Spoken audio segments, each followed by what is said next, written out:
Futures flying high and rates rising too. 30 minutes until the start of trading. I'm Matt Miller. I'm Sonali Basak. And I'm Katie Greifeld. Bloomberg Open Interest starts right now.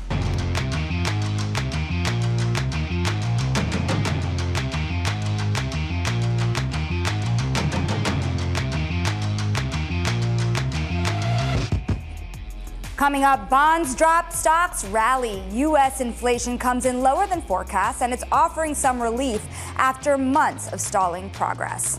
The global trade war enters a new and perhaps risky phase. The EU fights back as President Trump's steel and aluminum tariffs officially kick in.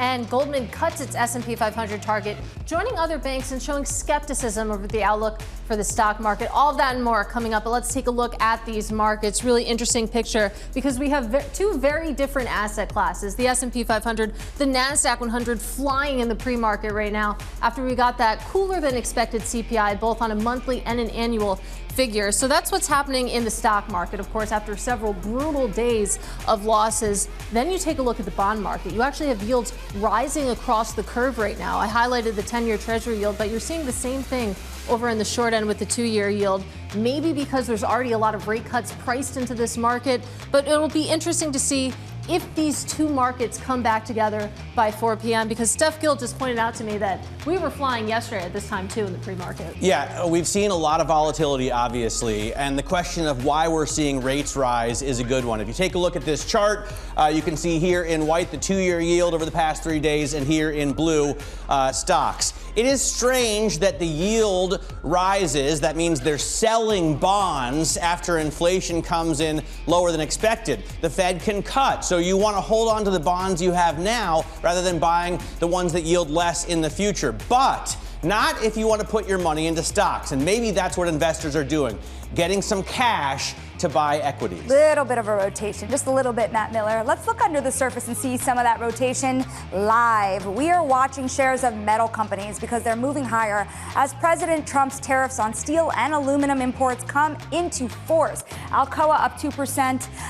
Pre-market, and we're also watching Tesla, of course, because it's on day 2 of a recovery from its 15% sell-off we saw earlier this week. Tesla up more than 5% pre-market, almost 6%. Dip buyers finally coming in. Intel also higher because of a report that TSMC is pitching other chip makers about a joint venture to operate its factories. Intel up 5% pre-market. It's been seeing bids in fits and starts throughout the year amid rumors about deal activity. What's interesting, too, is all those partners, Matt, are up pre-market as well.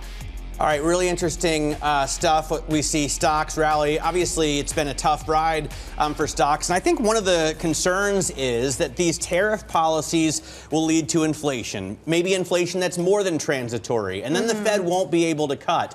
One of the reasons it looks like we're rallying is that inflation isn't so bad, at least yet. And so maybe the Fed will be able to cut. That's what the market wants. Yeah, worries about higher inflation. We were talking about what actually was in effect in February, and maybe it was just those 10% tariffs on China. There's been so much back and forth, but it's higher inflation and it's reduced growth. It's interesting to see this rally hours after Goldman cut its S&P 500 forecast for 2025. They're now looking for 6,200. They had been looking for 6,500, but this forecast cut, they say, Sonali, is reflecting a reduced GDP growth forecast, higher assumed tariff rate, and a higher level of uncertainty. And that has really been what we've been hearing from the sell side all week. What's the saying? The shoes are falling, the shoes are dropping.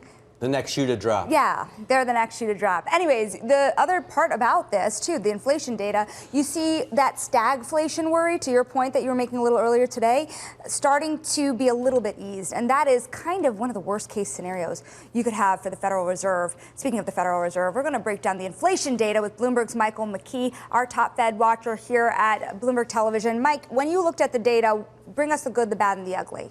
Well, the good was the decline in both the headline and the core. Significant decline in headline, especially because gasoline prices and airline fares went down, but 0.2 compared to 0.5 the prior month. And that gave us a 2.8% annual rate. That's the lowest in some time for CPI. 3.1% on the core year over year basis. as prices continue to decline. No change in housing. That was maybe a little bit of disappointment. There's hope that it continues to go down. But what moved, we have a sort of truce in the war on breakfast. Eggs and coffee up a lot during the month, and natural gas because it was cold. Rental cars, along with airfares, are showing us what could be done because of the fact that people aren't traveling so much that we heard from the airlines. Airline fares, as I mentioned, gasoline and toys also not up very much or down. And what we did see was goods prices just get to the point where they were rising again, a little bit lower than that. Services prices still up.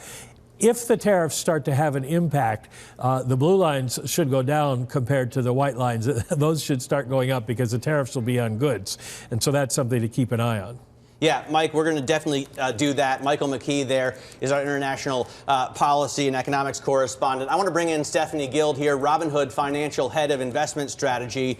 And Stephanie, I think, we can't count out inflation from tariffs. As Mike points out, we need to keep watching that because no tariffs have really been enacted. Okay, 10% on China. On China. But the truth is they sell really cheap goods, and we're not going to notice 10% from them. We would notice 25% on steel and aluminum. We will notice tariffs on European goods, especially if they're high and retaliatory. What's your take? I think the president wants to get interest rates down. I think their whole goal, like the Trump put, is now on interest rates. And that's where I think they want to focus. They're going to do what they can. How do you get interest rates down? By slowing the economy. Yeah. And that's why I think like all of this, that's why I've lowered my numbers on GDP. I've lowered my numbers on earnings growth.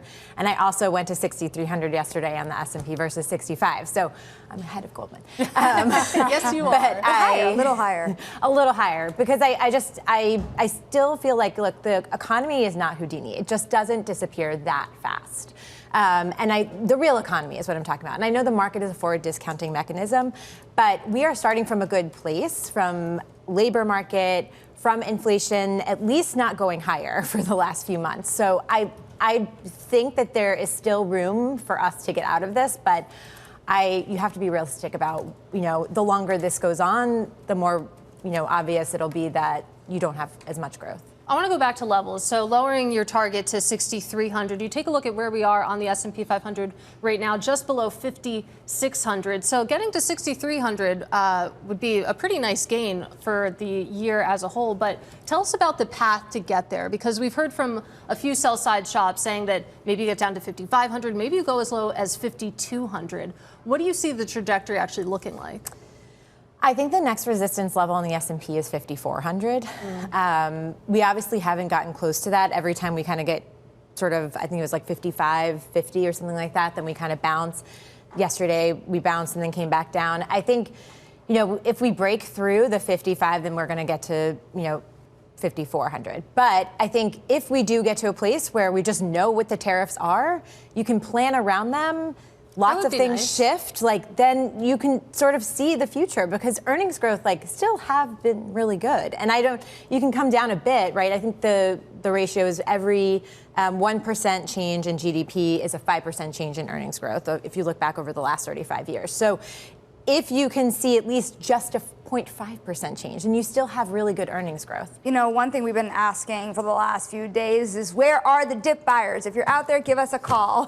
What are you buying? Because some of these levels do look compelling. At the same time, you are sitting with the market with a sea of hurt, particularly when you think about hedge funds, but you deal with the marginal buyer as well, with the retail investor. How much conviction do they have when they are stepping into this market to catch that knife? I mean, this started with consumer sentiment, right? And then it created a growth scare, which then created a momentum crash. If you look across our platform, our customers are smart and they are buying the dip, but very selectively. They're buying it in the places that they favor the most.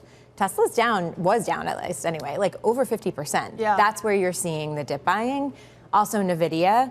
That's where the two places they've been doing it. And then the rest of the buying has been across, I like to call it peanut buttering, because they're sort of spreading it across different index funds. The selling hasn't been huge. And then look, we have a good cash yield on our platform. At Robinhood, it's 4%. So, that's a place to park.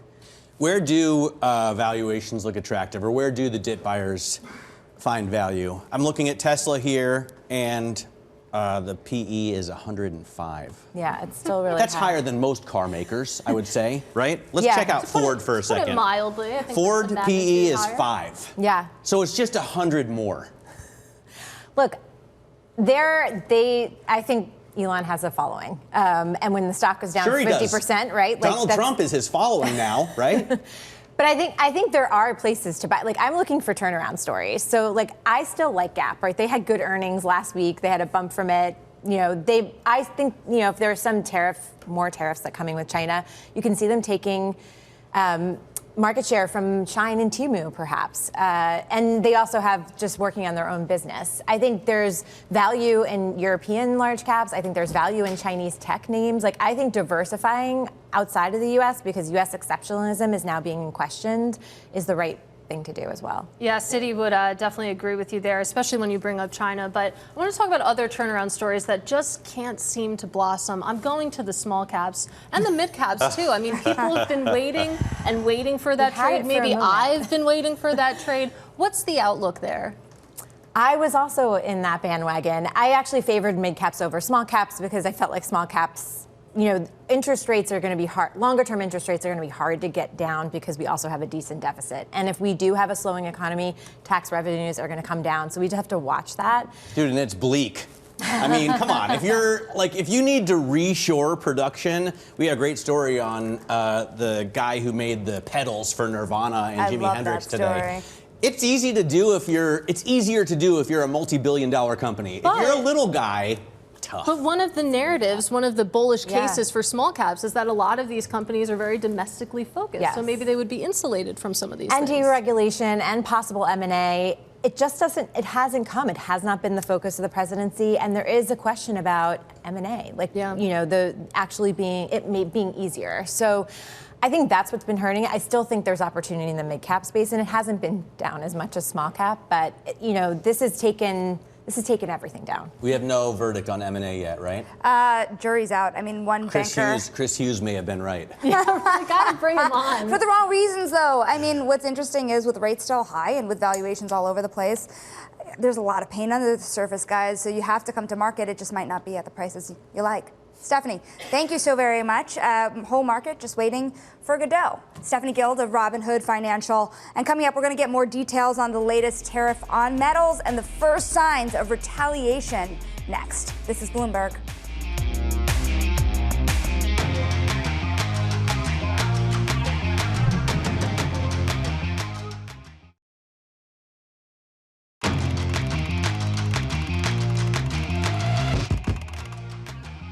Let's get now to high interest to look at what's making headlines around the world. Ukraine President Zelensky is praising the U.S. for restarting military aid and intelligence sharing with his country. Negotiators from the two nations reached an accord in Saudi Arabia for a peace deal with Russia. Trump now has to put the pressure on Moscow to agree to the deal and accept a ceasefire, beginning with a 30-day halt to the 3-year-old conflict. Russia's foreign minister said this morning that the nation would not accept the presence of NATO troops on Ukrainian soil under any flag or in any capacity. House Republicans passed a bill to keep the government open past a Saturday shutdown deadline. The bill will likely, though, need the support of at least 8 Democrats in the Senate to become law. If it fails in the Senate, Republican leaders could try to pass a shorter-term stopgap later on in the week. And the Trump administration will nominate Fed Governor Michelle Bowman as the next vice chair for supervision. This, according to Bloomberg sources. That announcement could come as soon as today. Sonali has been excited about it for like a year. The post was vacated by Michael Barr, who resigned earlier this year. Bowman's nomination would have to be confirmed as well by the Senate. President Trump's metals tariffs kicked in at midnight. The U.S. administration has imposed 25% tariffs on steel and aluminum imports, with no exceptions or exemptions for Canada or any of America's trading partners. The European Union is launching retaliatory countermeasures. The bloc plans to impose its own levies on around $28 billion worth of American goods. European Commission President Ursula von der Leyen laid out the bloc's plans earlier. Our countermeasures will be introduced in 2 steps, starting with April 1st and fully in place as of April 13th. In the meantime, we will always remain open to negotiations. We firmly believe that in a world fraught with geo-economic and political uncertainties, it is not in our common interest to burden our economies with such tariffs.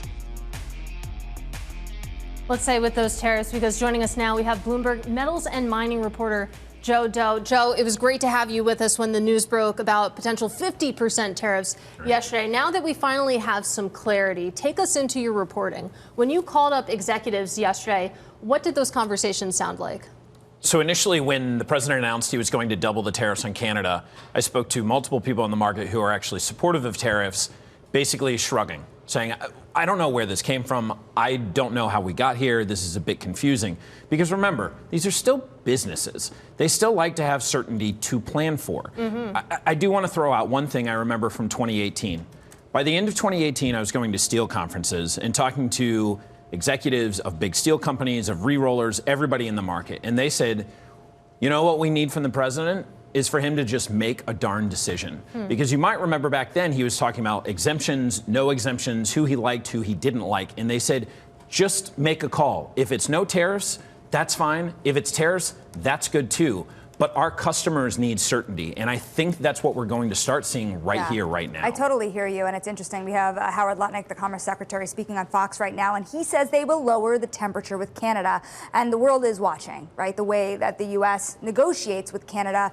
50% to 25%. While I hear you on the certainty, that's gotta be some relief. You almost wonder whether he said the 50s so that everyone would get comfortable with the 25. Well, by the way, I mean, how does nobody you got to give credit to him for that win, right? Everybody's like, Trump backtracked, Trump retreated. He got Ontario to take off a 25% tax on energy exports. Someone's got to give him a little credit for that, right? I don't know if anyone has to give him credit or if they have to give him full credit, but I do know that talking to service centers in the space yesterday, they said, listen, whatever happens, the ultimate person who's going to pay for these tariffs are consumers. And they're going to pay for it at a time when demand is weak, inflation is high, and borrowing rates remain high. As I mentioned yesterday, steel inventories across this country are at the highest in years. And now you're adding 25% more price on top of what they're already not paying. And this was one other thing that a service center person told me yesterday was, you're asking the consumers to pay more, and yet they're not buying. It is interesting about the payee, right? Because Warren Buffett said on CBS last week, it's not the tooth fairy that's going to pay these, right?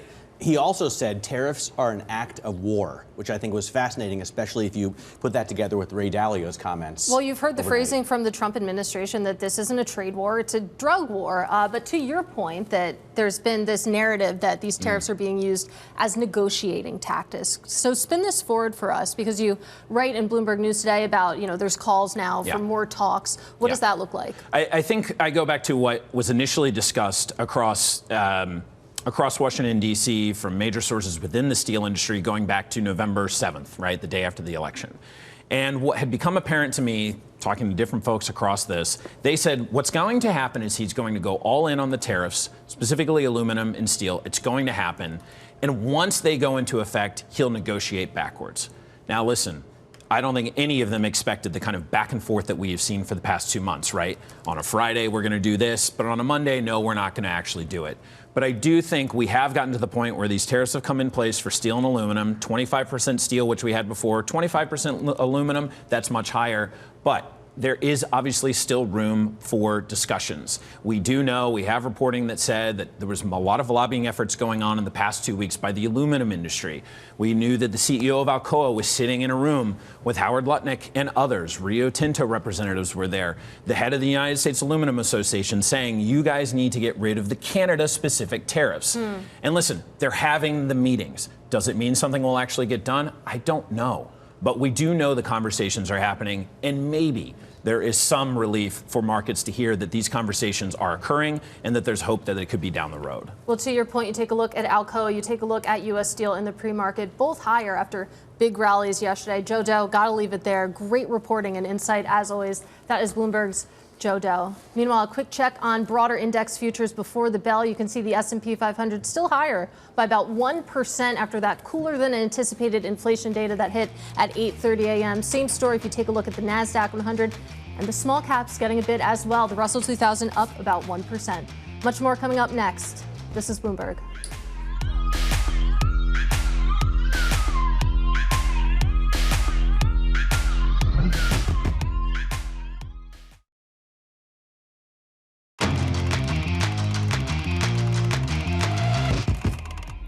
Welcome back to Open Interest. A quick check on futures as we count down to the opening bell. You can see we're close to session highs in the pre-market. The S&P 500 up by about 1%. A little bit more if you take a look at the NASDAQ 100. Big tech really getting a rebound here, up 1.5%. Small caps too joining in on the action despite that rise that you're seeing in bond yields. And if you're surprised to see such a big reaction to CPI, maybe you shouldn't be. We've had such a big sell-off over the past few days, but also if you take a look at the options market, really interesting data out from Piper Sandler before this print that we got at 8:30 that options markets were priced to swing 1.5% in either direction in the aftermath of this report. Of course, inflation has taken on such importance as we watch these tariffs, as we take the temperature of global trade. And Matt, we were talking about a little bit earlier that we haven't seen the full force of tariffs yet in February, but that is definitely where markets and investors' minds are. Yeah, absolutely. I mean, we so far have only seen 10% on China, but now we have the 25% on aluminum and steel. And Howard Lutnick on Fox was just saying the auto tariffs will go into effect April 2nd. To me, it's interesting that Europe hits back with retaliatory instead of cutting their tariffs on U.S. auto imports. Yeah, things are escalating, but this is a market happy to find a floor. Now, guys, we're less than 4 minutes to the opening bell. Stick with us. We're going to discuss it with Chris Verrone of Strategas.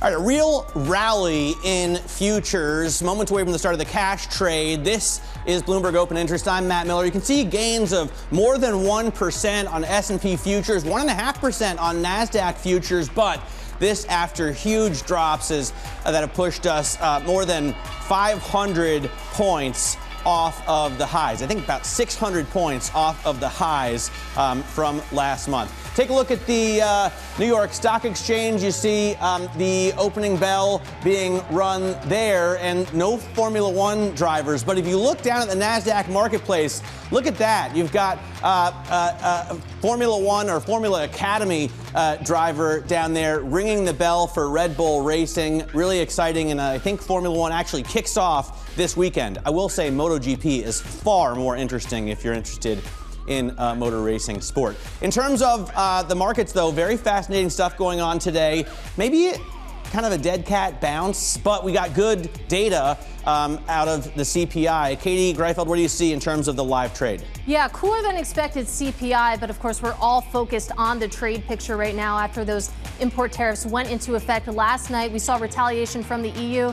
Now perhaps we might see it from Canada. This crossing the Bloomberg terminal right now that Canada said to prepare retaliatory tariffs on 30 billion Canadian dollars worth of U.S. goods. Of course, this was a bit expected, but you can see that the market really shaking it off to that point. The S&P 500 still higher by about 1%, 1.1% right now. We got a big wipeout over the past few days. We're still lower on the week. So to Matt's point, perhaps a dead cat bounce, though. I don't really like that phrasing. Moving on, the NASDAQ 100 is rallying a bit more. Big tech has been the biggest loser, and as such, it's the biggest winner on this day, up about 1.7%. The small caps, this index actually ended positively yesterday when you had both of your big guys down on the day, and it's up 1.2% today. We know it's been a year-to-date lemon, so it's still hard to get too excited about the little guys. But back to the trade picture, we're taking a look at shares of metal companies such as Alcoa, such as Century Aluminum, higher this morning, and that's as President Trump's tariffs on steel and aluminum imports go into effect. They're still higher right now as we see the EU and potentially Canada prepare their retaliations, Sonali. Katie, I agree with you. We will keep on the show all the cats alive. We over here are keeping an eye on Tesla here. It is up almost 7% at the market open. It's higher for the second day. It continues to recover from Monday's 15% sell-off. You have seen some brutal selling in this stock, but you have some key analysts keeping sky-high price targets, Matt. Yeah, Tesla is a fascinating story, especially after the president of the United States came out and did an endorsement for that company yesterday. Intel also fascinating. We have a report that TSMC is pitching NVIDIA, Advanced Micro Devices, and Broadcom about taking stakes in a joint venture that would operate the chip makers' factories here in these United States of America. You can see the shares rallying more than 5% this morning. Goldman Sachs, though, has lowered its target for the S&P 500 down to 6,200 from 6,500. Strategists writing our revised estimates reflect the recently reduced GDP growth forecast of our U.S. economics team, a higher assumed tariff rate, and a higher level of uncertainty. Let's take a closer look at just one more in a pile of reduced forecasts with Bloomberg's Alex Semenova. Alex, what do you see? Hey guys, so of course at the start of this week we spoke about how Wall Street was starting to feel increasingly uncomfortable with the ultra bullish targets that they went into 2025 with. At that point, strategists were just, talking about how their targets have an increased risk of the bear case materializing. But we're actually having Goldman Sachs this time come out and officially change their year-end forecast to 6,200 from 6,500. I do want to be clear, though, they still see an 11% gain from yesterday's close, so they're not actually changing their view that we are going to see upside. They're just marking their target to market. And it's important to note that last year they did mark their target to market 4 times when the market was going up. So I would take this with a grain of salt. They're really just reflecting that 10% correction that we've gotten in the S&P 500 this year. You know, it's taken a while to get back down here. And Katie made this great point earlier that even if you're at 6,200, you're well over 10% above where we are right now. How much more downside risk is there? Who's talking about the next low? So I do want to point out, we did an interview with Marko Kolanovic, who obviously left J.P. Morgan last summer. He was one of the few contrarians still calling for losses at a time that everyone else upwardly revised their S&P 500 forecast. And he said that it really depends on whether or not we get a recession. At this point, what we're seeing is just a growth scare from tariffs, a lot of uncertainty in company guidance about what the outlook is. But we don't have any clear deterioration yet in the fundamentals. So it depends. We could take, another leg lower, see some stabilization around 5,500 is what he said. But if things get worse from here, we could go down to the low 5,000s. Or if we do get a recession, he sees the index dropping to the 4,000s. Have to imagine he's feeling a little bit vindicated, and it's been fun reading his tweets or his posts on X. Alex, great interview with Kolanovic. I encourage everyone to go read it. And of course, thank you for your reporting now. That is Bloomberg's Alex Semenova. 4,000. Yeah, brutal. That would be certainly something. The Bears You're never are about going to to retire. play. I know. It's my 401k is just getting hit. Geez, yeah, don't even look at it. Let's move swiftly along to that point and broaden out this conversation with Chris Verrone joining us at the desk. He is partner and head of technical and macro strategy at Strategas. Great to see you. Great to be here. I want to start with the technical part of your title because we were talking a little bit about technicals last week. The S&P 500's 200 daily moving average has been squarely in focus. You take a look at things such as the RSI, briefly getting to oversold territory. When you take out your crystal ball, you take a look at the fuzzy, funky technicals. What do you see in terms of where we're going from here? Well, I think this discussion that we're having here reinforces the undefeated rule of Wall Street. It's that attitudes are shaped by price action, not the other way around. And you see these big changes in sentiment over the last couple of days. We've seen big swelling in inverse ETF volume. We've seen some action finally in the put call data.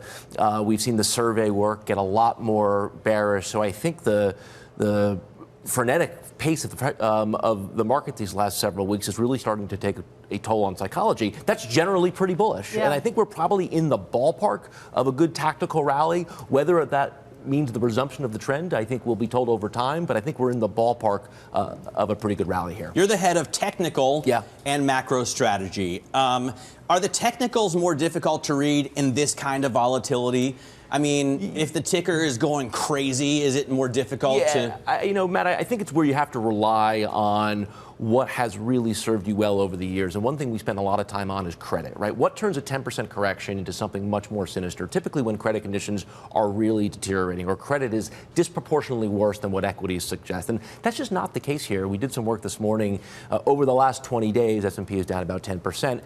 Double B spreads are only about 30 basis points wider. That is not disproportionately weaker to what equities have done. So I still feel okay here. Financials went into this as leaders. I know they got flushed with everything, but they're still generally in pretty good long-term standing. So I don't think this is the start of some major, major change. I think that's such an important point. And we were talking about it with Rick Reeder at BlackRock earlier this week, that you have seen this real containment in the credit market, even as you get scary headlines that issuers are standing down. Yeah, those are scary headlines. And it's interesting because not only do you have BlackRock saying, okay, maybe wait for spreads to widen a little more, you have Goldman this morning saying it as well. So clearly, too tight. Did I do that? Yeah, that's pretty good.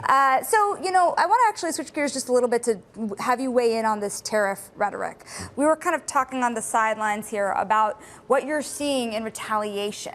The EU, 26 billion euro. Canada, another $30 billion. So that's $56 billion on what is a giant in the room of an economy, what, 27 trillion, right? Just feels like a drop in the bucket here, doesn't it? Well, so let's think about it in terms of not my opinion, but what's the market's opinion of all of this. And what I have found particularly remarkable over the last number of weeks is while cyclicality has suffered domestically, cyclicality is alive and well in Europe. It's alive and well in Asia. The cyclicals in Europe continue to outperform. The cyclicals in Asia continue to outperform. So, you know, kind of our big call this year was cyclicality isn't extinguished domestically. It's just migrating globally. And I think you're beginning to see that, or certainly have seen that. And I take some comfort in the idea that you haven't seen the cyclicals take the same hit throughout Europe and throughout Asia. I mean, Chinese markets act great here against very, very it expectations. By the way, I think almost everything is a drop in the bucket compared to the entire U.S. economy. But, right? you know, it will hurt specific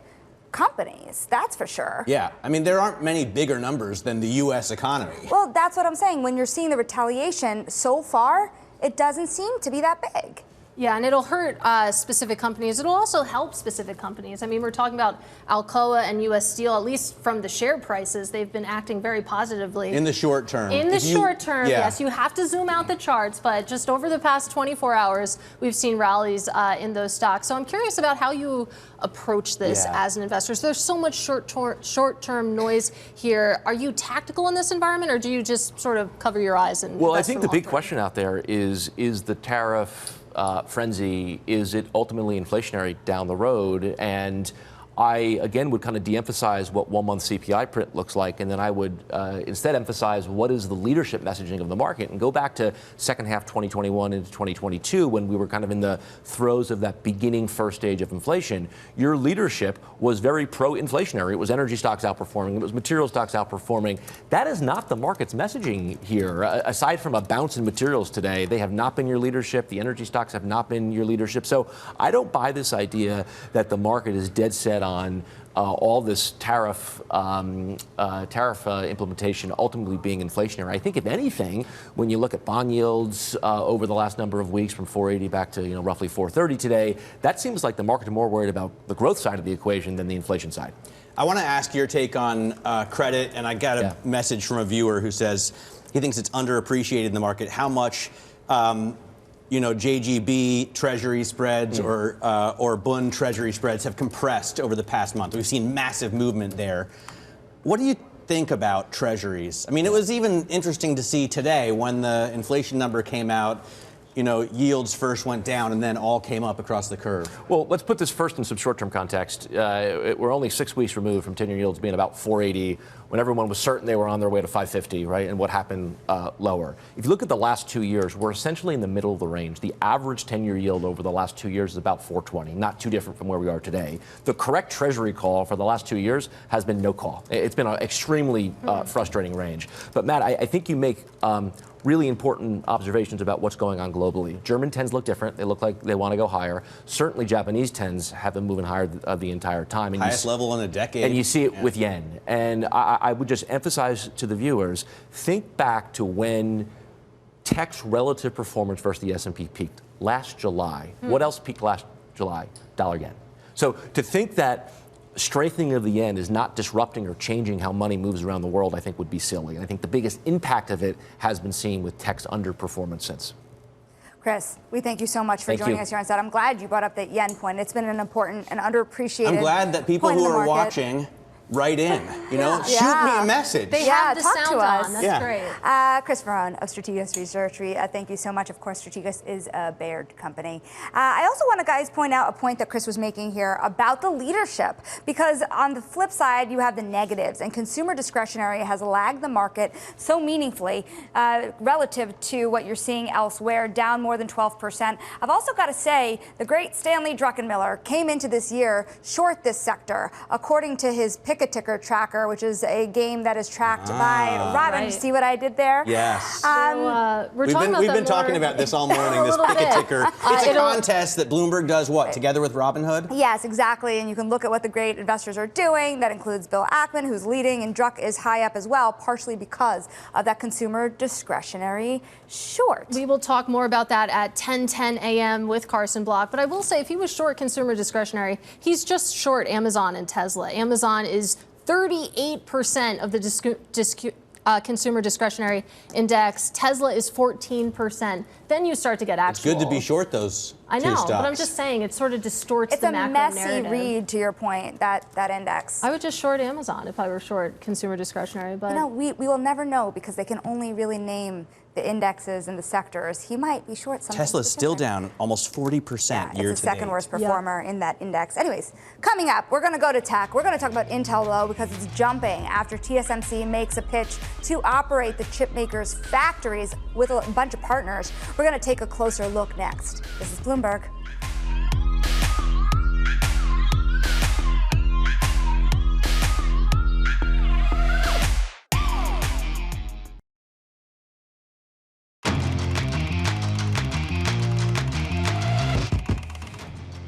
welcome back to Open Interest. We do have some breaking news from our neighbors up north. The Bank of Canada cutting its key interest rate 25 basis points to 2.75%. That had been the expectation. To bring you some details from that decision, the Bank of Canada will watch upward inflation pressure and expectations, threading a difficult needle here, though, because CPI is expected to rise 2.5% in March.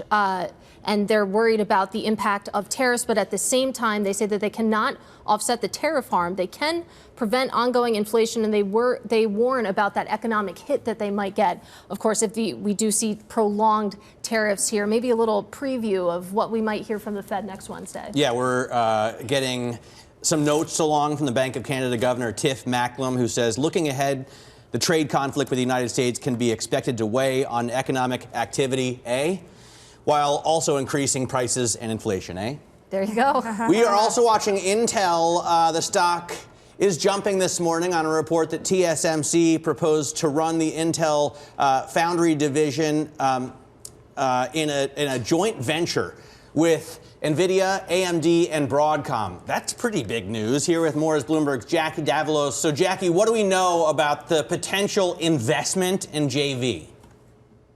Well, we should caveat that this is according to a Reuters report. There's been a lot of back and forth regarding what a deal could look like with TSMC and Intel. They've gotten a lot of encouragement from the Trump administration to really bring Intel out of this struggling period it has been in for years. Remember, this is the American manufacturing icon. A lot of Trump's focus has been to bring domestic manufacturing, especially for advanced chips, back here to the U.S. TSMC is a key partner because they control so much of that manufacturing, about 90% of that share worldwide. Now, this potential deal, it's not clear whether this supersedes the $100 billion commitment we heard about earlier this month. So this could be, something that was percolating before that $100 billion commitment actually came through. But what it entails is bringing in new partners, Broadcom, NVIDIA, Qualcomm, American chip makers and designers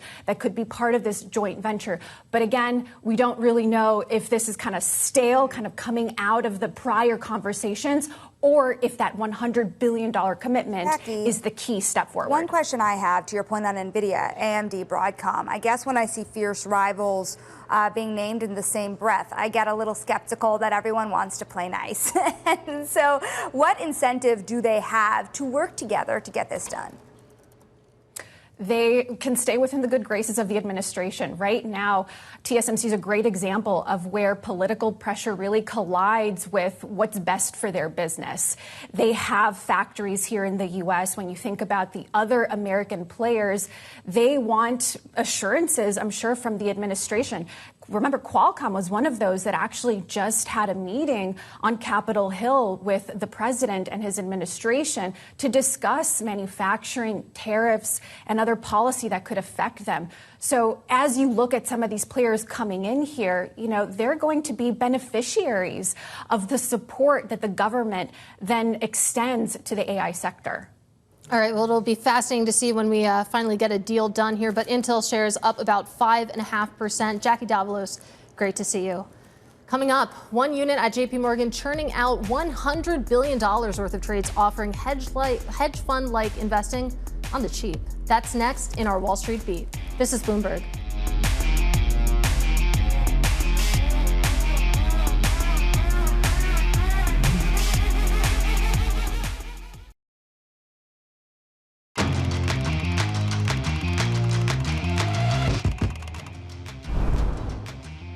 Welcome back to Open Interest. We do have some breaking news now, and that is that Russian leader Vladimir Putin will probably agree to eventual truce terms with Ukraine.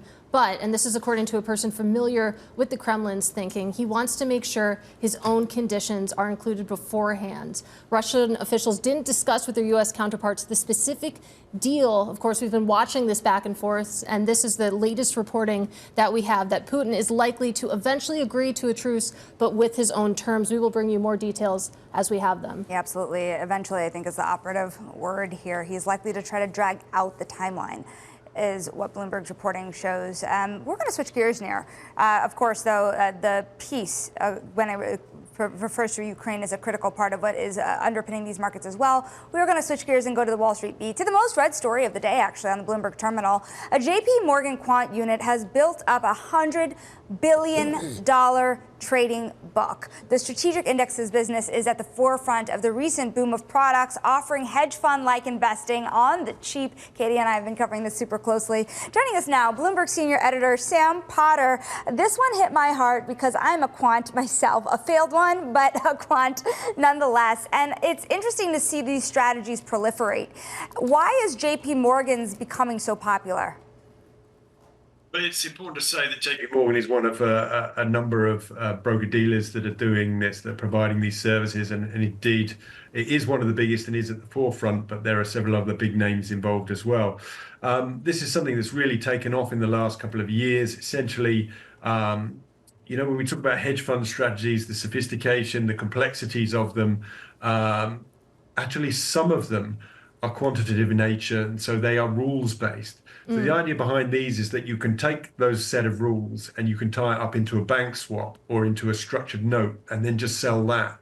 It's not as sophisticated, not as flexible as the original hedge fund strategy, but it's a cheap and easy way to put on an exposure or take off an exposure. JP Morgan has, as I say, been very much at the forefront of this. And culminating now, and they've crossed $100 billion of trades. Right. Sam, it pains me to say we only have 30 seconds left with you, but talk to us about how this fits into today's markets, the volatility that we're seeing right now.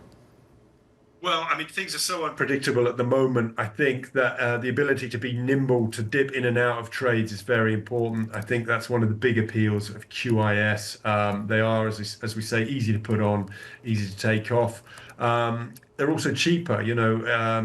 There's a lot of pressure in Wall Street these days to reduce fees, to reduce costs. It's increasingly competitive, as it always has been, but more so. And so if you can get access to something like trend following or an option selling strategy, but do it on a cut price basis, then it's pretty in demand. Sam, thanks so much for joining us. Bloomberg Sam Potter talking to us about QIS. This is Bloomberg.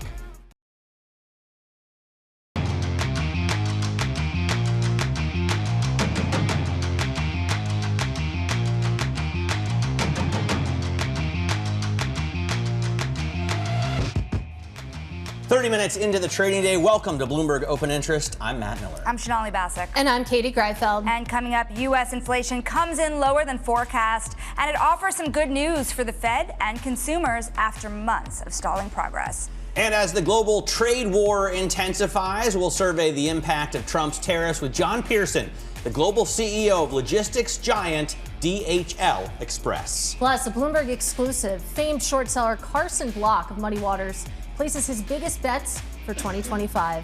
All that and more coming up. Let's get a check on these markets. It's interesting. You take a look at the S&P 500, still in the green, but we more than have halved our gains from session highs. The S&P 500 up about 0.5%. We were as high as 1.3% higher a little bit ago, but you can see that some of that momentum stalling. Similar story in the NASDAQ 100, though it's still higher by about 1.2%, with your big tech names rallying today. A bounce back after the brutal sessions that we have had just in the past couple of weeks. Softer than expected, cooler than expected CPI will do that for you. And then the bond market has been a head scratcher all morning. You can see yields are still higher, less so, but still higher. Not quite the response you might have expected following that bit of relief that we got in CPI, but a lot is already priced into this bond market, Matt. Yeah, very interesting move there in credit. And maybe they just don't know how to respond to tariffs. A lot of people don't. Let's ask DHL. It's releasing its 2025 trade atlas this morning. The report finding global trade is set for growth despite the U.S. policy shifts and retaliatory tariffs. It also says recent global uncertainty due to President Trump's tariffs could greatly impact its forecast. So maybe that's volatile too. DHL identified India, Vietnam, and Indonesia as future growth leaders. Let's talk about it all with John Pearson. He is the CEO of DHL Express Global. John, great to have you on the program today, live out of Mexico. I think it's very fitting that you talk to us from there. Have we seen a slowdown at all in global trade due to, these tariff threats? No, I think, firstly, good morning and good morning to your viewers and listeners. Now, I think the story on global trade, it's been somewhat frenetic over the last 2 or 3 months. We haven't seen any slowdown. Companies are preparing for different situations, and logistics heads are looking at their supply chains and seeing how they can keep their things flowing quickly to drive their own levels of customer satisfaction. What I would say, and I'm here today to release the Global Trade Atlas, the headline statistics, as you showed some of them there, are extremely positive indeed. Firstly, that over the next 5 years, trade is forecasted to grow moderately faster than the last 10, and even if all the tariffs that have been suggested were put in place, we would be growing faster than the last 10. So I use that analogy of a cassette player, whether it's fast forward or just forward or play, we will not be going into rewind in this situation. I think the last thing I'd like to say to your viewers I was just talking to another channel half an hour ago, and someone said, are you a little bit the lone voice in terms of global trade? I think it's quite the opposite now.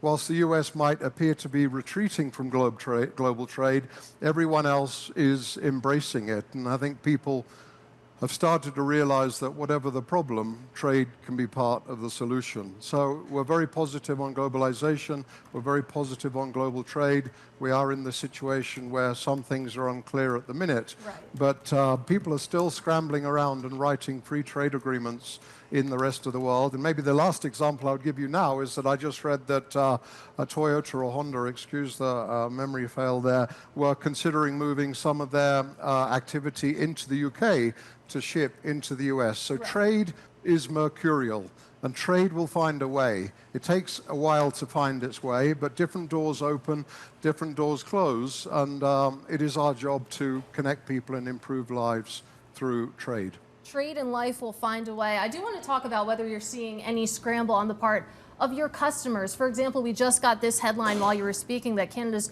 new reciprocal tariffs will begin at midnight tonight. So you're seeing this real on and off again moment when it comes to these tariffs. I'm wondering what that means for your customers, whether you're seeing people sort of scramble to ship quickly to get ahead of things, or what that has actually looked like from where you're sitting. That's a great question, and I've got real-life examples of that. Not so much with steel and some of the tariffs that have been suggested over the last few days, but we take the the suggestions that there will be tariffs on Europe, on the auto car makers. We're talking to our customers for the last 10 days about their requirements. Would those automotive suppliers like to take full aircraft load, full charters, full aircraft load, or half aircraft loads into the US to position material in the right place to service their customers and service manufacturing and so on and so forth. It was a little bit analogous, but I won't stretch it too far, with COVID, where people were ringing us about customs information and whether aircraft were on the ground, commercial belly space was still flying. So we recognize our position to be very proximate to our customers, to be giving real life information to our customers about what they can ship, and not having people necessarily run away and change supply chains in the next day or two if that doesn't necessarily need to be the case. John, while I absolutely hear you on this idea that trade will find a way, what is your biggest fear, given that these trade talks are still ongoing between the U.S. and many of its counterparts? Well, I don't have too many fears in this sense because, as I said, whilst the U.S. may be retreating from trade, the rest of the world is actually looking for trade deals right now. They're going through their diaries, so to speak, their Outlook calendar, and finding partners that they can reciprocate with.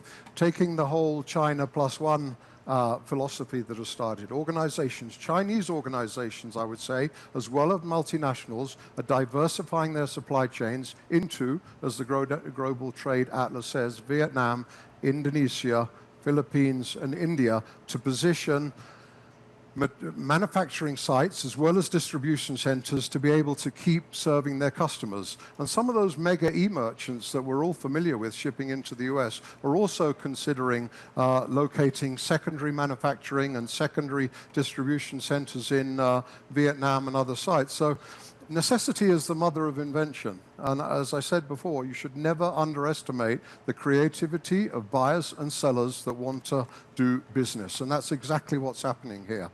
I wonder, John, you know, we saw a very brief removal of the de minimis tariff exemption. That's, you know, goods less than $800, I think, dollars. And that's the lion's share of what is sold, for example, on a platform like eBay.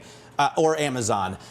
How did that shake out for DHL? We've heard from other carriers that there was a huge backlog for days. And how are you preparing for the removal, the permanent removal of that exemption? Yeah, well, firstly, that 3 days was chaotic for the senders and the receivers of those goods. We did a pretty good job spooling up, and we were active throughout those 3 days, getting ourselves in a position where we could collect duties and taxes and get the shipment pretty much to the customer on time.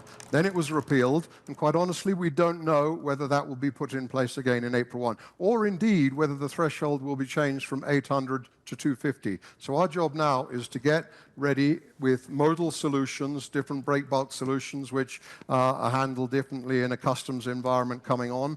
Being the largest supply chain organization in the world, there is cases where some customers may move from express to supply chain or from express to global forwarding, and different ways of getting material into the US, because I can assure you a way will be found, and it's very unclear you know, what will actually happen. And the last point I would make there is we deal with de minimis situations all over the world, and our customs organizations and our BPO organizations on the classifications of the material are very equipped with responding to that. So that was extremely short notice. It caused a massive backlog with the USPS, and then for that very reason it was repealed. And I think we just have to watch the space, whether it's April 1 or May 1, or indeed if the threshold for de minimis is actually set at a higher level than zero. And much of the average order value of those goods is in fact less than 250.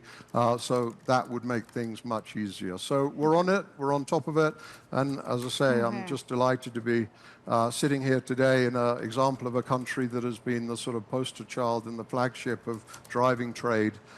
Just 50 years ago, trade was 15% of Mexico's GDP, and as we stand here today, it's 80%. So trade is a force for good, and trade relieves many of the issues that people have in society. As I say, it's part of the problem, not John, part of the problem. thank you so very much for joining us, of course, from a critical location, of course, from Mexico. That is John Pearson, DHL Express Global CEO. Now, coming up, an exclusive interview with Muddy Waters founder and CEO Carson Block about his bets for 2025. Is it fair to say, guys, that he's kind of the last short standing? Yeah, One of them, certainly. it does seem like that. Well, we'll talk to him about where he's going next. This is Bloomberg.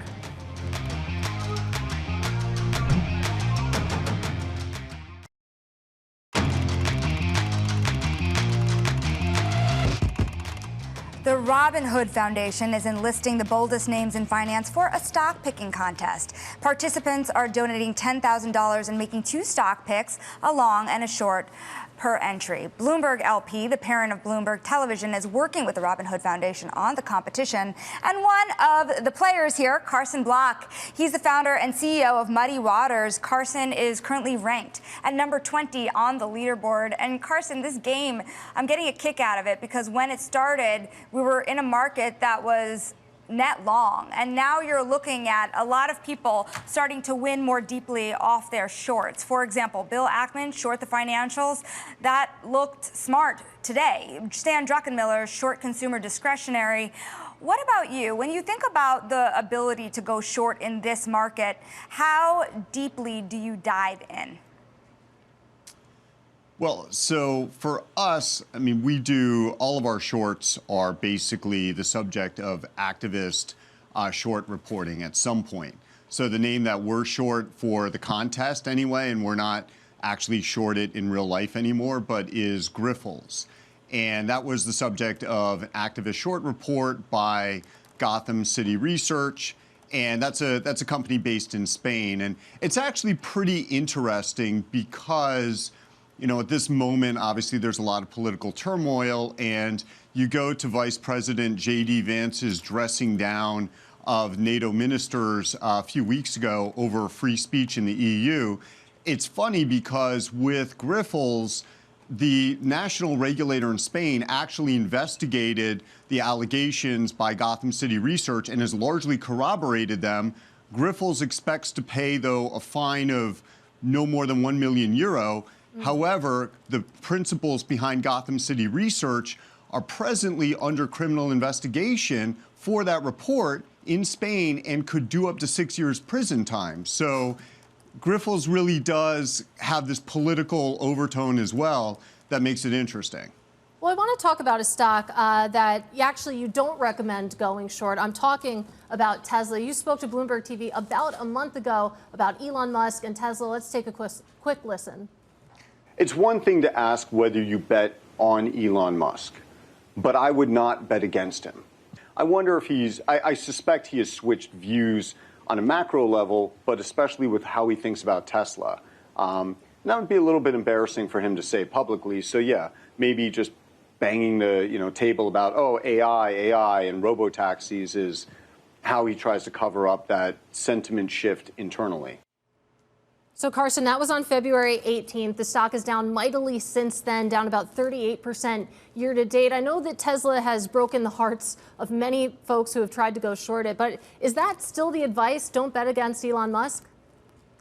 Well, I'd say more aptly, Tesla has broken the backs of many people who've been short it. But look, I still maintain that it's really hard to bet against Elon Musk. Of course, that was awesome timing when I said that because it's been about the best short you could find on the planet since the moment at which I said that. But, I think that's more due to market factors and technicals and political uncertainty. Look, I've long been critical, and I agree with many of the shorts over the years that he has not been honest. I have called him publicly a liar. But also nobody has played the public company game better than Elon Musk. Now, is he doing irreparable damage to the Tesla brand with his political involvement? I mean, maybe, but again, this guy for years and years and years has done nothing but pull rabbits out of the hat. Just when you thought like he was about to go over the edge of the cliff, he comes back. So it's just a very difficult person against whom to bet. So, yeah, I we're happy looking elsewhere for shorts. What do you think about the broader Mag 7, Carson? Back in October, you said close your eyes and buy in terms of the big U.S. stocks. For a while, that was a great bet, right? Until I guess the market hit its high, right, in last month. Now we've seen the Magnificent Seven come down. I think all of them are losers year to date, with the exception of Meta. Is it time to short these stocks, or do you think they're going to continue to have, I guess, a little bit of resilience even after the pause that refreshes maybe that we've just seen? So the larger context of what I was saying there was I was talking about how in the U.S. the markets are so warped by passive investing and fundamentals matter, less and less every day. So the Mag 7 will continue to attract because the S&P 500 index, it's really an active index, right? They always cull the herd and drop the weakest. And then the companies that are experiencing the most market cap appreciation get greater weighting. So it's also a momentum index. So momentum has sold off, but when you look at why has momentum been such a strong way to play the markets for, since really the GFC, it has to do with monetary policy, and what's been for the vast majority of time extreme stimulus, and it's also been significantly attributable to the shift from active investing to passive investing. So I don't see us going in reverse away from passive. So yeah, like 22, you had a reversal when conditions tightened and rates went up. And we're seeing political uncertainty weighing on the markets right now. But yes, structurally, the top names in the S&P 500 are going to continue to attract flows. And most of those flows come from 401k purchasing. So if you see a situation in which unemployment climbs significantly and 401k net flows become net negative, then you have to watch out. Then all those stocks go into reverse hard, and it's hard to see where the bottom would be. But at this point in time, I don't see that. Carson, one thing that I've been watching very closely is the turn in sentiment around financial stocks. This was a hot trade at the end of last year. You made some big calls. The one against BXMT in regard to the dividend turned out to play out. Now I'm wondering how you're looking across the financials universe. Are you looking for new shorts in banks, in real estate? Where's the pain? Well, look, we're generally not thematic. So and we're only thematic when we look in the rearview mirror. So we were really early on a lot of shorting the ESG type names. So right now we're not looking in any specific sectors or even industries. In terms of commercial real estate, I'm not, I don't know how much juice there is to be squeezed there because now there is this uncertainty around rate cuts. If rates get cut enough, at some point, CRE starts to look less bad than it had been looking. So at this point, I don't really want to try to I've never wanted to try to make a rates bet, at least on the future direction of rates. So I think if you're considering CRE type shorts, you're starting to get into that land right now. So as you said, our thesis on BXMT played out. We're happy about that, but I think there's too much uncertainty going forward for us anyway. Carson, what about elsewhere in the world of financials? One thing that there's a lot of bell ringing about is the difference between public and private marks. Yet you are starting to see more private capital type vehicles enter the public markets. Private capital entering public markets. Are you looking at BDCs or other types of vehicles that might have private holdings that might not be reflecting those underlying marks? Well, that's interesting because I think it was maybe around 2015, 2016, BDCs were a pretty hot area for short sellers, and also prior to the financial crisis. If you remember, David Einhorn, Greenlight, famously shorted one of the big Allied Capital and wrote a book on that. So yeah, BDCs in the past have been very aggressive with their marks. from our perspective, the issue is there enough liquidity in the BDC? And so a lot of the air had come out of them at some point. It's not an area that we've looked at recently, but yeah, I think once you get a lot of capital flowing into that space, you will certainly have players who are going to be a lot more aggressive. And really, anybody who gets to make up their marks and gets compensated based on that has a built-in incentive to be really aggressive with the marks. And we've never believed, whether it's a VC fund, a private equity fund, a BDC, we've never believed that across the board, these marks are genuine marks or really, good faith expressions of the values of the underlying assets. So, yeah, that could be interesting. Yeah, well, there is plenty of capital flowing in. We know that, especially from retail now, which is a new buyer base. I do want to go around the world, and I want to talk a little bit about China. Of course, your views on China are well known, but you've seen this chorus of sell-side analysts come out and talk about China in a bullish light. You think about Citi just this week, downgrading U.S. stocks, saying to basically upgrade and buy China. I'm just wondering what you make of that in this cycle. Well, everybody's got to sell the growth narrative, right? So, China's been this, there's so much muscle memory, for the past couple decades of selling the China growth narrative that I'm not surprised everybody's going back to that, and they're willing to forget all of the political risk that Xi Jinping presents and how he's basically zeroed out, several classes of public company shares in the past, such as for-profit education, or close to zeroed it out. Look, it's, China's a trade, it's not an investment. You date China, you don't marry China. Like, I get it if from a tactical perspective you want to allocate money there, fine, but that's the kind of place you wake up one morning and, they invaded Taiwan and maybe the U.S. is going to war over that. And, basically you don't want to be long anything China related at that point in time. So I think everybody who's rushing in headlong needs to be aware of those risks and needs to have eyes wide open. China is not marriage material. Carson, you married Vietnam. You're, I guess, considering an engagement with India. I want to talk about your longs. You mentioned the possibility of war, which seems more likely now than it has in decades. We're seeing a war in the Eastern Theater of Europe. And Rheinmetall came out this morning and said they see defense sales surging 40% on the European spending boom that's expected. Is that, you think, one of the most important long threads for investors to pay attention to? European defense spending? Well, in general, war, defense spending around the world. Absolutely.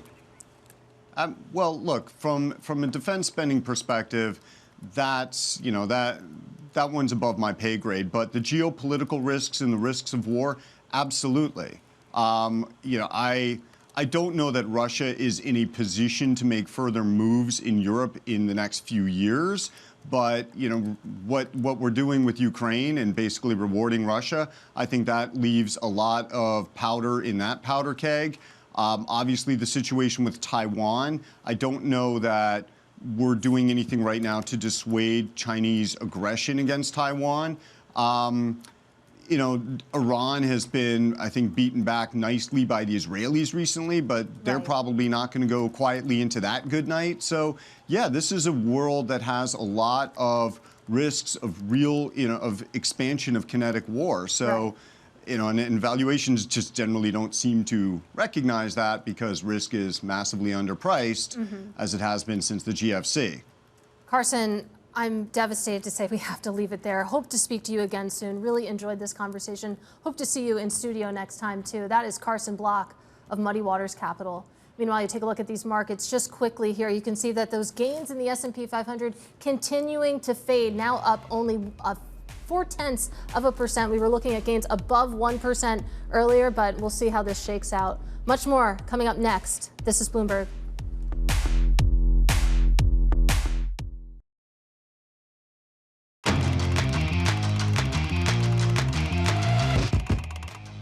Well, we learned this morning that inflation cooled in February, just a little bit, offering some good news for the Federal Reserve and also consumers after months of stalling progress. Meanwhile, President Trump's tariffs will test the resilience of those U.S. consumers and the broader economy.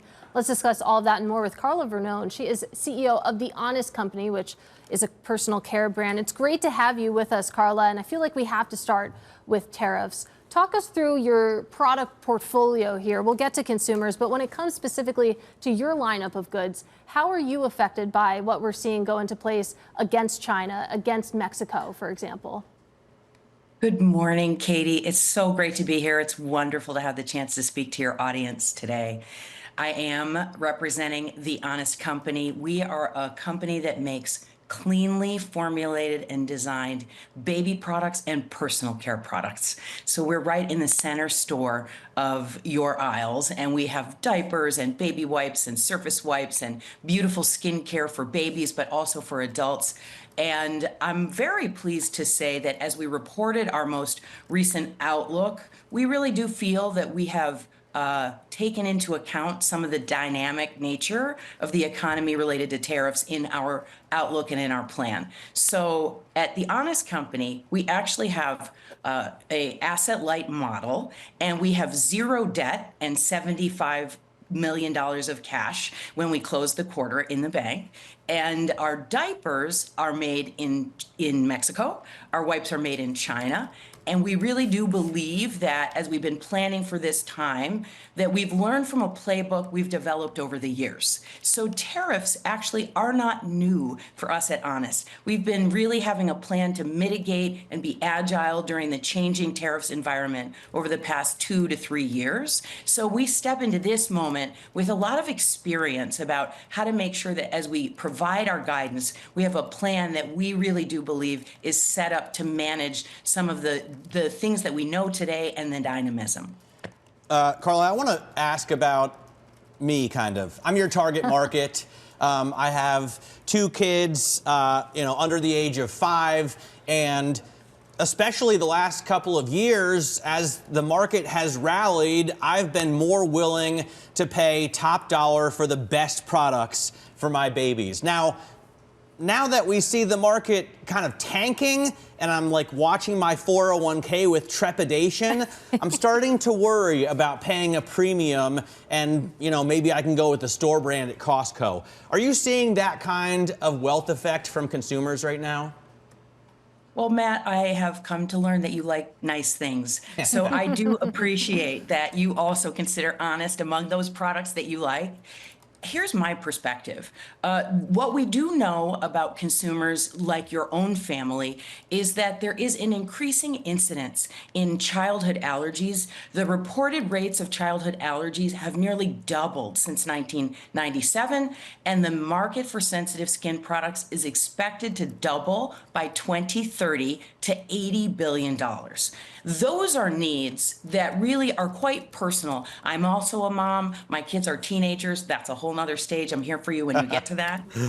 But when your babies are little, you will do anything to keep them healthy, well, and comfortable. And that's where our products come in. So the Honest products have something that we call the Honest Standard, and that's been true from day one. So there are 3,500 ingredients of concern that we do not allow in our Honest products. We don't formulate with them, we don't use them, and that is one of the reasons why our products are such a good fit for people with sensitive skin concerns and people who are looking for less junk in their products. When I look at the performance of our portfolio over the last year, our consumer consumption was up 8% for the year. And even as I look at the recent quarter that we reported, our consumption was up 7% for the year. And that was very well balanced on units and on price. So that was 4% growth on units, 3% growth on price, and we have not taken pricing in the recent year. So what that indicates to us is that actually our basket size is growing and people are buying larger sizes of our products. So for now, everything I can tell, our consumer steadily believes that our products are worth it and they continue to support Honest. Carla, we're getting a question from a viewer as well, and it is in regard to China. The question about having products made in China, having products that will be in your products from China. Do you trust the ingredients? we have very rigorous standards at Honest. So at Honest, we have our own in-house chemists, our own in-house toxicologists. And in fact, our toxicology team is so well known in the industry that they in fact do a lot of advising on policy related to toxicology. So our approach to the partners that we make our products with is we're very close to understanding that the materials that they use must meet that standard of 3,500 ingredients of concern that we do not allow in our products. Carla, I want to talk a little bit about the stock price. You had a great 2024. Shares were up 90%, but it's been a pretty rough start to 2025. Shares down about 60%. I know that there's a lot of concerns on the investor front about tariffs right now. So I hear what you're saying, that you're confident in the products and you're not necessarily worried about the trade down, but it does seem that that's what markets are worried about here. Thanks for that question, Katie. We have, over the last 2 years, so I joined Honest 2 years ago as CEO, and over the last 2 years, our top line has grown more than 20%, and our bottom line margin expansion has grown 900 basis points. So in the year that we reported, our gross margins are now up to 38% gross margins. We're very proud of that. And that in 1 year's time represented an expansion of 900 basis points of margin. When I reported our outlook, I also talked about the reasons why we feel confident in our ability to continue driving top line growth with margin expansion. And that's really related to our transformation pillars. We've got 3 growth pillars that drive our strategy overall and allow us to deliver a comprehensive model that we believe is resilient, and we've built a plan such that we feel that we can be agile. Our 3 pillars are brand maximization. That talks all about what we do to drive the top line. Margin enhancement. And so we've got a lot of activities and a very rigorous playbook of continuing to make sure we can drive margin expansion. And then the third pillar is operating discipline, which is something that is really important for a small company like ours, which talks about how we do the work and how our teams collaborate in very disciplined ways, where we are constantly checking our goals and our performance measures and making sure that we are not surprised and that we're delivering the outlook we say. Hey, Carla, what's Jessica Alba like? Oh, she's the biggest shareholder, right? She's your biggest shareholder? Jess is our, thank you for asking. Honest was founded by 4 founders. We're so proud of that. 2 of our founders were diverse. Jessica is Latina, as you know, as am I. And one of our founders was Asian. So and they were millennials. So when they created this company, they really built it for the times ahead of where we're going. Jess still sits on our board. She's a board member. And for me, I consider Jess like a soul sister. We're both moms of teenagers, so we're kind of supporting each other through that. We are both dynamic women trying to trailblaze in business. So I just think the world of Jessica. Carla, we thank you so much for joining us today. That is Carla Verrone of The Honest Company. And we're going to switch gears. We're going to talk about another area of the consumer world, the giant in the room, Walmart, because they're facing heat from China. A lot of questions around China after asking suppliers to bear the rising costs of increased U.S. tariffs. Now, Bloomberg broke the news last week that Walmart had asked Chinese suppliers to reduce their prices to offset tariff hikes. Joining us now for more, Emily Cohn, who leads Bloomberg's consumer team. Now, with Walmart sourcing roughly 60% of its products from China, explain the dynamic here on how they're being caught up in these trade disputes. Right. So Walmart obviously gets a lot of what it sells from China. So we reported last week that Walmart has asked some of its Chinese suppliers to reduce prices to offset the cost of the tariffs. The thing to keep in mind here is that this is what Walmart does all the time with all of its suppliers all over the world. This is in their DNA. This is how Walmart keeps its prices low and competitive. And this strategy combined with their size is the reason why we think of Walmart as a place to find the lowest prices. It's what makes Walmart Walmart. So in a way, this is what Walmart does, but it also encapsulates this contradiction that we see playing out in the real world right now. We have the White House saying that Chinese suppliers will eat the cost of the tariffs, but then we have in these reports now these suppliers saying we really can't eat these costs. Our margins are already so thin, and we just can't do it. Yeah, so a good concrete example of that debate playing out. And as you mentioned, I mean, this is what Walmart does. Really helpful context there. But just talk us through how high the stakes are. I'm taking a look at our reporting that Walmart sources about 60% of its products from China. That exposure is pretty high. Yeah, and I think that's why we see a lot of CEOs now coming out and saying, like, if these tariffs come into effect, which in China they already have, we are going to have to raise prices. I think there are suppliers in that story that say we can't go anything more than 2 or 3% because those are our margins, and at that point we would just be losing money. All right, Emily, great reporting there on, of course, that Chinese authorities met with Walmart executives. That is Emily Cohn, who helps lead our retail coverage. Meanwhile, a quick check of these markets. We've been talking about these markets losing steam, and that continues and continues. The S&P 500 up just about 0.2%. We were a full percentage point higher about an hour or so below.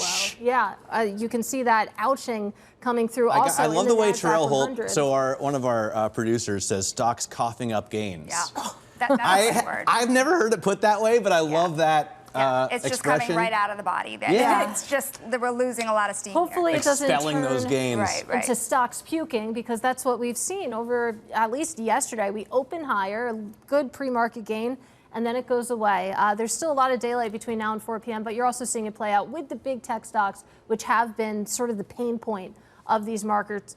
We'll continue to follow these moves. And coming up next this week marks 5 years since most of the world went into lockdown. In today's Wall Street Week, we'll take a look at how COVID-19 impacted the U.S. economy and the healthcare system. This is Bloomberg.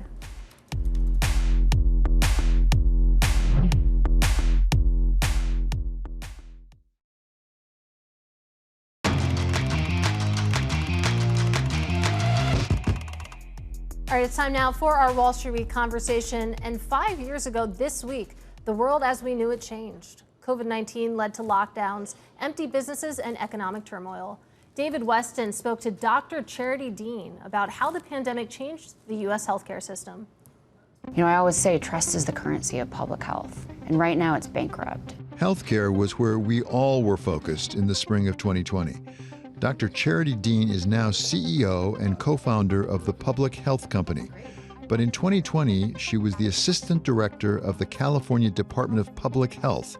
She was one of the very first to see COVID-19 for what it was and could become, and became a major figure in the Michael Lewis book, The Premonition, A Pandemic Story.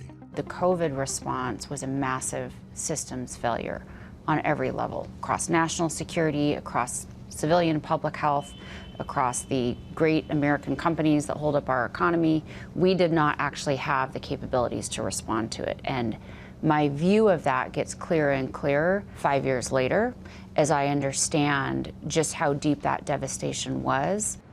I still believe that the gift of COVID is it exposed the problems so that we, Americans, could do what we do best, and that is innovate solutions.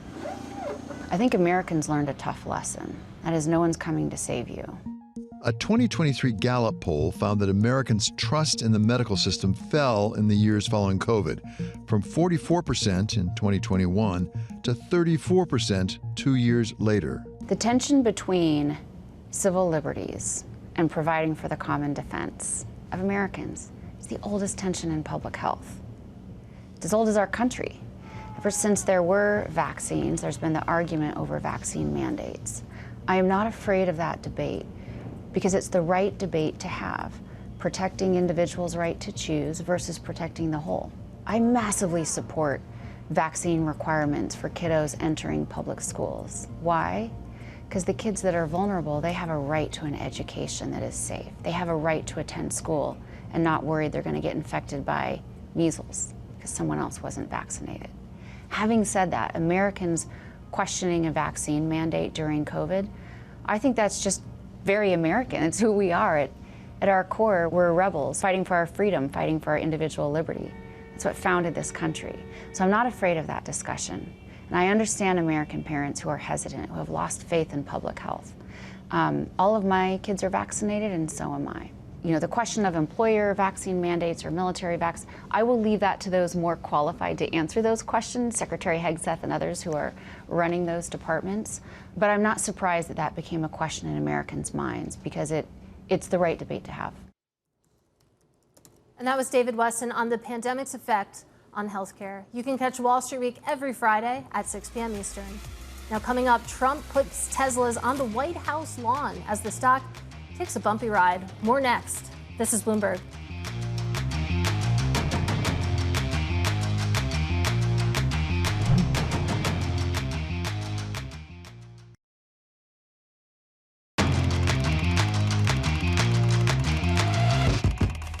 Called him publicly a liar, but also nobody has played the public company game better than Elon Musk.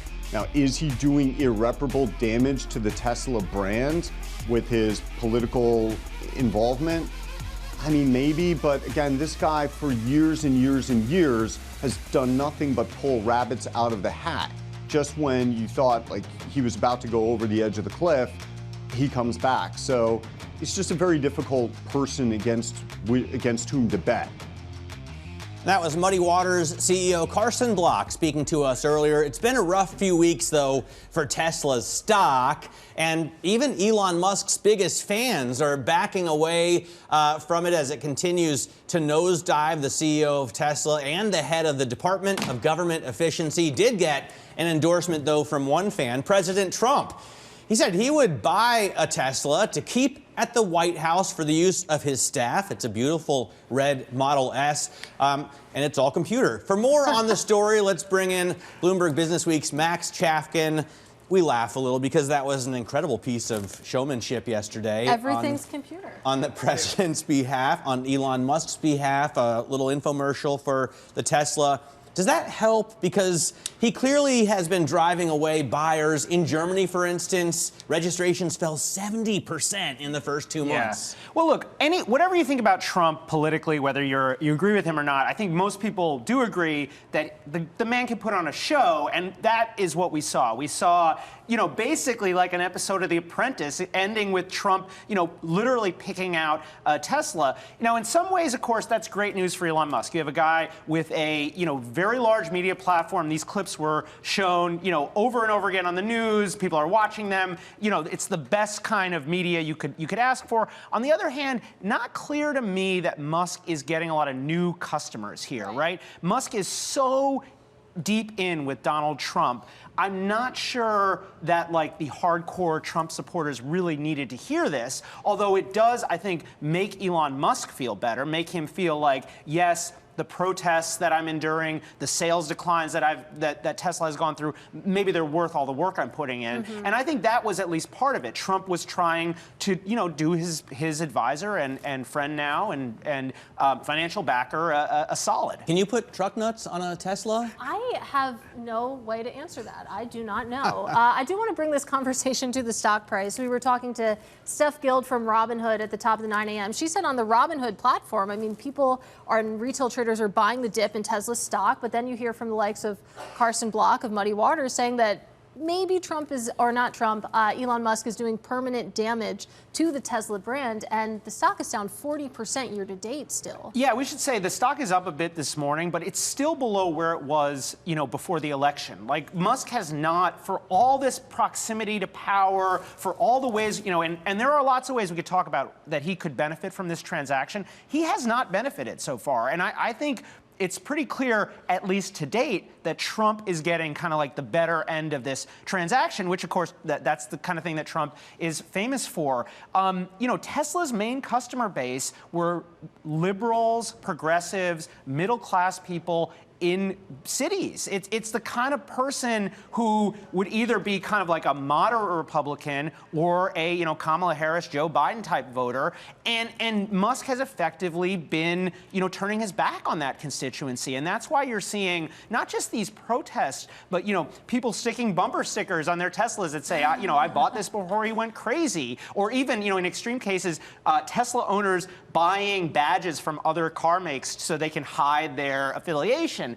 And I think it's going to be very hard, just as Carson Block is saying, to undo some of this damage. The problem is Trump does have a big following. There are a lot of enthusiastic Trump voters. They are not necessarily ideal Tesla customers. The Cybertruck has not done super well. You know, when you look at the reviews, some people really like the design, but it kind of appeals not to a person who owns a working truck, but sort of like a wealthy person who is looking to show off. And you know, a lot of truck buyers, you know, they need very specific things that are not necessarily in that truck. Right. And you're seeing a company that has sort of a stale lineup, but you know, a bunch of issues that go beyond branding as well. I just want to point out, Biden did something similar for the Ford F-150, right? He went to Detroit for a pool of media, drove around the Lightning, said what a great truck it was and how fast it was. And Elon Musk was one of these liberal corporatists before President Biden,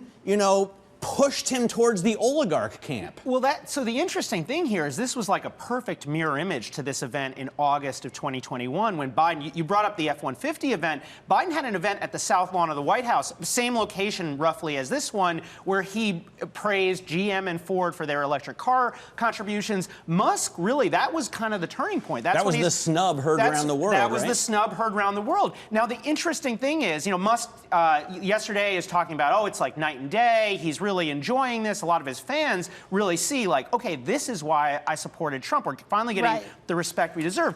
Look at the stock price during that period. Tesla's stock was worth a lot more during the Biden years than the Trump years. And I think part of the reason, you know, part of that had to do with COVID and, you know, there are issues that have nothing to do with products or policy. Right. But Max, Tesla was doing well. unfortunately, Yeah, we got to sorry. go. We got 10 seconds left. That is Max Chafkin. So fascinating. We'll continue to talk to Max and all things Tesla. We have to end it there. This is Bloomberg.